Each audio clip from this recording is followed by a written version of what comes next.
के सामने रही तो मैं तुम्हें मौत की सजा भी दे सकता हूं, लेकिन मैं तुम्हें एक मौका दे रहा हूं।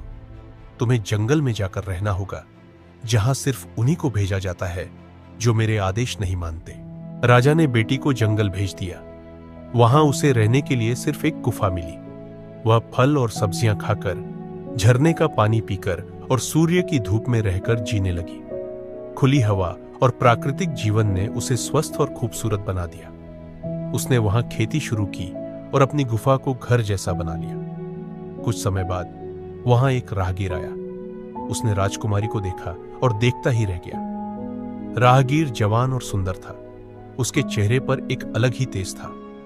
राहगीर ने राजकुमारी को देखा तो उसे पहली नजर में ही राजकुमारी से प्रेम हो गया। राहगीर बहुत दिनों तक राजकुमारी के लिए जंगल आता।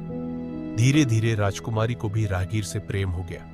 वो दोनों साथ ही रहने लगे। जंगल में और भी लोग काम करते थे। उन्होंने मिलकर उस जंगल को एक खूबसूरत नगर में बदल दिया। धीरे धीरे वह नगर इतना समृद्ध हो गया कि उसकी ख्याति दूर दूर तक फैलने लगी। जब राजा को इस बात का पता चला तो वह अपनी बेटी से मिलने जंगल गया। वहां उसने देखा कि उसकी बेटी और उसका पति उस नगर के राजा और रानी बन चुके हैं। राजा को अपनी बेटी पर गर्व हुआ, लेकिन उसकी बेटी ने कुछ नहीं कहा।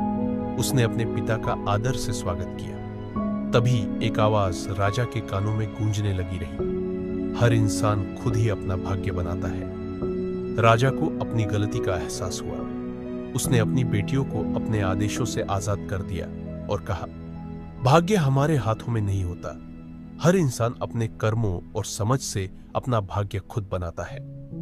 निष्कर्ष, यह कहानी हमें सिखाती है कि परिस्थितियां चाहे कितनी भी कठिन हो, हम अपनी सूझबूझ और मेहनत से अपना भाग्य बना सकते हैं। कोई और